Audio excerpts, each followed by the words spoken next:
Hello students, welcome to my YouTube channel M Alam commerce classes. देखिए, आज हम लोग क्लास 11th का अकाउंटेंसी स्टार्ट करेंगे। ठीक है, यहाँ सबसे फर्स्ट में हम लोग पढ़ेंगे टाइप्स ऑफ अकाउंट। अकाउंट्स कितने तरह के होते हैं।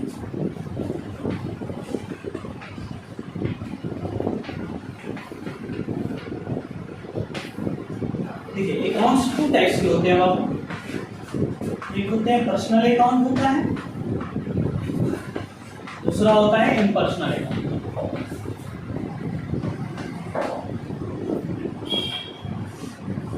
ठीक है, पर्सनल अकाउंट क्या होता है? किसी पर्सन या ऑर्गेनाइजेशन के नेम को हम क्या कहते हैं? पर्सनल अकाउंट कहते हैं। किसी भी पर्सन या ऑर्गेनाइजेशन के नेम से रिलेटेड जो भी अकाउंट होगा उसको क्या कहेंगे? Personal account. यानी कि किसी व्यक्ति या संस्था के खाते को हम क्या कहेंगे? पर्सनल अकाउंट कहेंगे, व्यक्तिगत खाता कहेंगे। ठीक है, इम्पर्सनल अकाउंट क्या होता है? देखिए, account which is not related to name of any person और ऑर्गेनाइजेशन। यानी कि अगर कोई अकाउंट किसी पर्सन या ऑर्गेनाइजेशन के नेम से रिलेटेड नहीं है उसको क्या कहेंगे? इम्पर्सनल अकाउंट कहेंगे और व्यक्तिगत खाता है।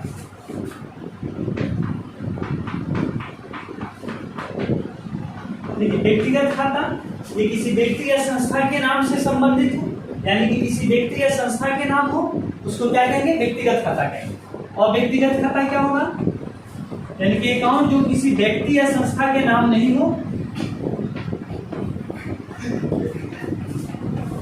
यानी कि कोई भी अकाउंट अगर वो किसी व्यक्ति या संस्था के नाम से संबंधित नहीं हो, यानी कि किसी व्यक्ति या संस्था का नाम नहीं है, कुछ और है, उसको हम क्या कहेंगे? और व्यक्तिगत खाता कहेंगे, यानी कि इम्पर्सनल अकाउंट है। ठीक है, इम्पर्सनल अकाउंट टू टाइप्स के होते हैं। इम्पर्सनल अकाउंट टू टाइप्स के होते हैं। इसमें होते हैं एक रियल अकाउंट, यानी कि वास्तविक खाता,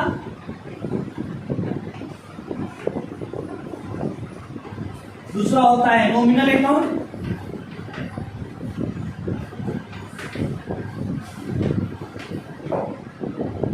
इसको कहते हैं और व्यक्तिगत खाता, सॉरी, और वास्तविक खाता।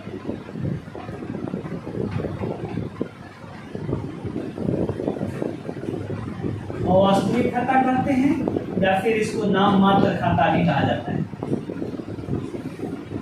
नाम मात्र खाता।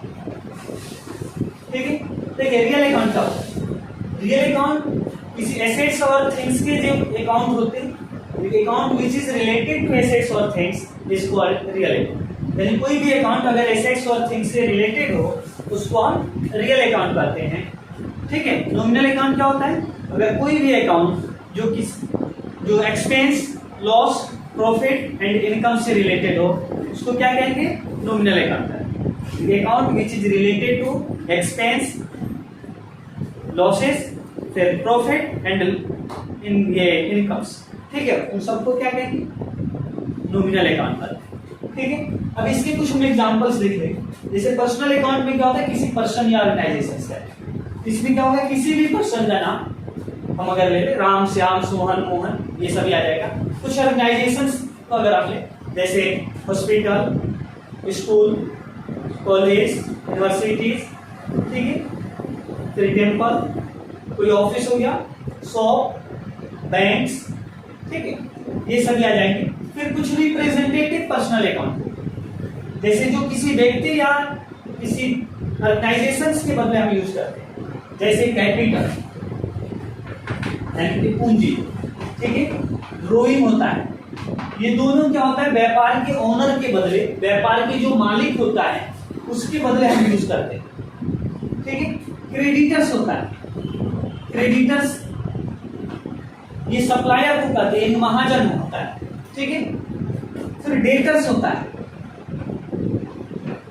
डेटर्स यानी कि वो ऋणी होता है, जो हमसे उधार लिया, हम जिसको क्या किए हैं? क्रेडिट सोल्ड किए हैं। ठीक है, उधार माल बेचिए या उधार दिए उसको डेटर्स कहते हैं, और जिससे हम उधार लिए उसको क्रेडिटर्स कहते हैं। ठीक है, तो ये सभी पर्सनल अकाउंट्स के एग्जांपल्स होते हैं। रियल अकाउंट में क्या होता है? कोई भी एसेट्स या कोई भी थिंग्स, यानी कोई भी थिंग्स मतलब कोई सामान अगर है ना उसको हम क्या कहेंगे? रियल। कोई भी सामान, दुनिया के अंदर जितने भी वस्तुएं होती है, जितने भी थिंग्स होते हैं वो सभी रियल अकाउंट है। जैसे cash, bank balance, land, building, plant, machine, furniture, computer, typewriter, ठीक है, ये जितने भी कुछ आएंगे सब रियल अकाउंट का है, समझे? या फिर अब अगर हम लोग के सामने यहाँ जो भी चीज दिख रहा है, जैसे कि क्लासरूम में जितनी चीज होती है, फर्नीचर, रिपोर्ट्स, ये बिल्डिंग है, ठीक है, ये सभी क्या है? रियल अकाउंट, ठीक है। हम लोग मोबाइल फोन यूज करते हैं, ये भी रियल अकाउंट, ठीक है। नॉमिनल अकाउंट क्या होता है? इसमें देखिए ये क्या होता है, ये देखिए एसेट्स और थिंग्स होते हैं real account, assets and things, यानी कि कोई भी संपत्ति या कोई भी वस्तु वो क्या कहलाएगा? Real account. फिर यहाँ नॉमिनल अकाउंट क्या होता है? नॉमिनल अकाउंट हम क्या करते हैं, इसमें देखिए एक्सपेंस, लॉस,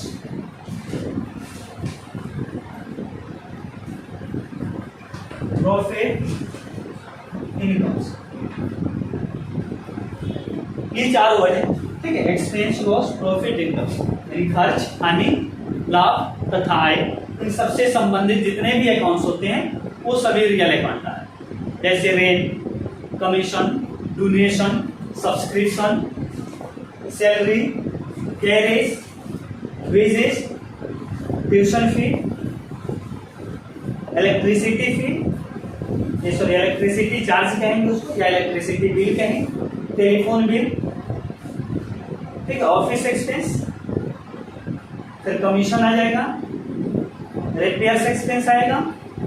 ये जितने भी एक्सपेंसेस आएंगे हम लोग क्या करते हैं, फिर कोई एसेट्स को सोल्ड करते हैं, ठीक है, यानी संपत्ति को बेचते हैं। तो वहाँ क्या होता है कि हम उसकी जो वैल्यू रहता है उससे ज्यादा में बेचते हैं, या कभी उसके वैल्यू से कम कर बेचते हैं, यानी कि एसेट्स को बेचते समय प्रॉफिट और लॉस होता है, ठीक है, यानी कि प्रॉफिट और लॉस और सेल ऑफ एसेट्स वो भी क्या होगा? नॉमिनल अकाउंट का रहेगा। ये सभी इसी से रिलेटेड होगा, ठीक है।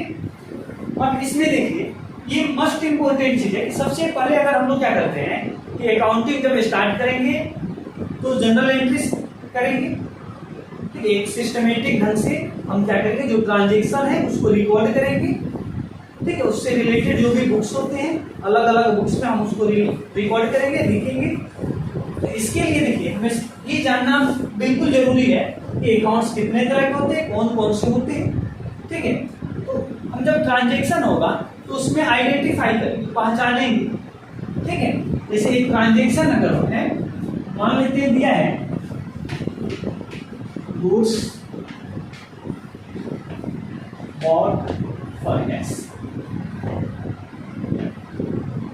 ठीक है, ये ट्रांजेक्शन क्या है? गुड्स बॉट फॉर कैश, यानी कि हमने क्या किया, नकद माल खरीदा, यानी सामान खरीद रहे, गुड्स खरीदो, ठीक है। गुड्स मतलब क्या होता है? सामान होता है, वस्तु होता है। देखिए एक चीज आप क्लियर कर लें कि बिजनेस में दो चीजें होती है, देखिए गुड्स और एक होता है एसेट्स, ये दोनों बिजनेस के अंदर हैं और ये दोनों थिंग्स है। और इसमें देखिए हम गुड्स किसको कहेंगे और एसेट्स किसको कहेंगे, ये हमें पहचानना बहुत जरूरी है। देखिए बिजनेस में जो कोई भी बिजनेस हो, गुड्स हम उसे कहते हैं जो हम अपने बिजनेस में बेचने के पर्पज से रखते हैं, जिसको सोल्ड करने के लिए रखा गया है उसको क्या कहते हैं? गुड्स कहेंगे, यानी कि माल इसको कहते हैं। हिंदी में क्या कहेंगे बाबू? माल कहेंगे, सामान कहेंगे, ठीक है। और एसेट्स क्या होता है? ये संपत्ति बनती है, मतलब जो थिंग्स, जो वस्तु हम बिजनेस में यूज कर रहे हैं, बेचने के पर्पज से नहीं रखते। क्यों रखे हैं भाई? उसको यूज करना है, उसको रखेंगे फ्यूचर में, उसको यूज करेंगे, उससे हम प्रॉफिट अर्निंग करेंगे, उससे पैसा कमाएंगे, ठीक है। तो क्या कहलाएगा? एसेट्स कहलाएगा, ठीक है। जैसे कि बिजनेस में हम फर्नीचर रखते हैं, यूज होता है, कंप्यूटर रखते हैं, यूज होता है, ठीक है। लैंड है, अगर बिजनेस में लैंड है तो यूज होगा, बिल्डिंग है हम यूज करते हैं, ठीक है। तो ये सभी हमारा क्या कहलाएंगे? संपत्ति कहलाएंगे, ठीक है। तो अब देखिए ये ट्रांजेक्शन जो है गुड्स बाउट फॉर कैश, हमने कैश गुड्स खरीदा, तो अब ये एक लेन देन होगा। अब इसको कैसे रिकॉर्ड करना है? तो सबसे पहले हम क्या करेंगे, इसमें हम आइडेंटिफाई करेंगे कौन कौन अकाउंट इन्वॉल्व है इसमें, ठीक है। देखिए तो अब इसमें दो अकाउंट इन्वॉल्व है, एक गुड्स है ये गुड्स और दूसरा कैश, गुड्स और कैश दो अकाउंट इसमें इन्वॉल्व है, समझे। अब हमें ये पहचानना होगा गुड्स कौन सा अकाउंट है, कैश कौन सा अकाउंट, ये दोनों का नेचर पहचानना होगा कि किस नेचर के। तो देखिए गुड्स क्या है, सामान होता है, कैश भी कोई सामान ही वस्तु ही, ठीक है। तो ये दोनों देखिए एसेट्स और थिंग्स, वस्तु और संपत्ति, यहाँ रियल अकाउंट, यानी ये दोनों रियल अकाउंट, ठीक। ऐसे ही जब हम क्या करेंगे पहचानेंगे, फिर इसके रूल्स होते हैं, हम रूल्स इसके अगले वीडियो में हम लोग देखेंगे, ठीक है। और उसके बाद हम क्या करेंगे, उस रूल के अकॉर्डिंग ये देखेंगे इसमें से कौन से अकाउंट डेबिट करना है, कौन से अकाउंट क्रेडिट करना है, ठीक है। देखिए एक बार फिर से इसको देखिए, अकाउंट दो तरह के होते हैं, पर्सनल अकाउंट और इम्पर्सनल, व्यक्तिगत और अव्यक्तिगत। व्यक्तिगत क्या होते हैं, पर्सनल अकाउंट जो किसी पर्सन या ऑर्गेनाइजेशन का नेम हो उसको क्या कहेंगे, पर्सनल अकाउंट, ठीक है। और इम्पर्सनल अकाउंट जो किसी पर्सन या ऑर्गेनाइजेशन का नेम नहीं है, सिंपल से याद रखिए, जो किसी पर्सन या ऑर्गेनाइजेशन से संबंधित हो, किसी पर्सन या ऑर्गेनाइजेशन का नेम हो, उसको क्या कहेंगे, पर्सनल अकाउंट, व्यक्तिगत खाता। और जो किसी पर्सन या ऑर्गेनाइजेशन का नेम नहीं है उसको हम क्या कहेंगे, इम्पर्सनल अकाउंट, ठीक है, और व्यक्तिगत खाता, समझे। और फिर ये अव्यक्तिगत खाता यानी कि इम्पर्सनल अकाउंट जो है ये टू टाइप्स के, ये दो तरह के होते हैं, एक होता है रियल अकाउंट और दूसरा होता है नॉमिनल अकाउंट। रियल अकाउंट क्या होता है, एसेट्स और थिंग्स को कहते हैं, यानी कोई वस्तु या संपत्ति से संबंधित जो अकाउंट होता है उसको क्या कहेंगे, रियल अकाउंट कहेंगे। और नॉमिनल अकाउंट क्या होता है, जो एक्सपेंस, लॉस, प्रॉफिट और इनकम से रिलेटेड है, यानी कि खर्च, हानि, आय, लाभ से संबंधित जो है उसको क्या कहेंगे, नॉमिनल अकाउंट, ठीक है।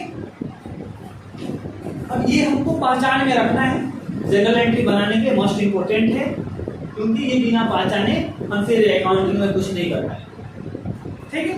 तो देखिए अब आगे हम लोग नेक्स्ट एपिसोड में हम लोग देखेंगे इसके आगे वाले टॉपिक्स, इसके रूल्स, यानी कि जो गोल्डन रूल्स है, ठीक है, ये देखेंगे। एक चीज और आपको हम बता देते हैं, जैसे अभी हम लोग पढ़ रहे हैं ये अकाउंटिंग जो हम लोग पढ़ रहे हैं, जनरल एंट्री पढ़ेंगे, ये अकाउंटिंग सिस्टम जो होते हैं वो डबल एंट्री अकाउंटिंग सिस्टम के अंडर आता है, ठीक है।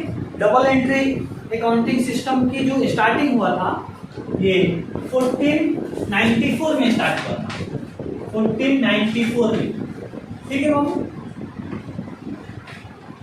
1494 में इटली में स्टार्ट किया गया था, इसको स्टार्ट किए थे Lucas Pacioli,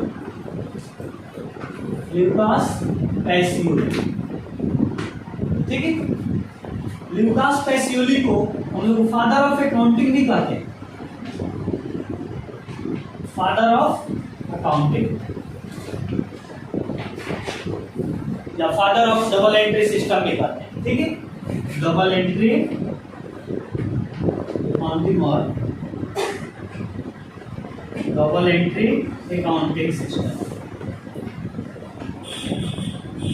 double entry accounting system, ठीक है। ल्यूकास पैसियोली को हम लोग फादर ऑफ अकाउंटिंग या father of double entry accounting system, ठीक है। तो आप क्या करेंगे, हमारे अगले वीडियो देखने के लिए इस चैनल को सब्सक्राइब कर लें और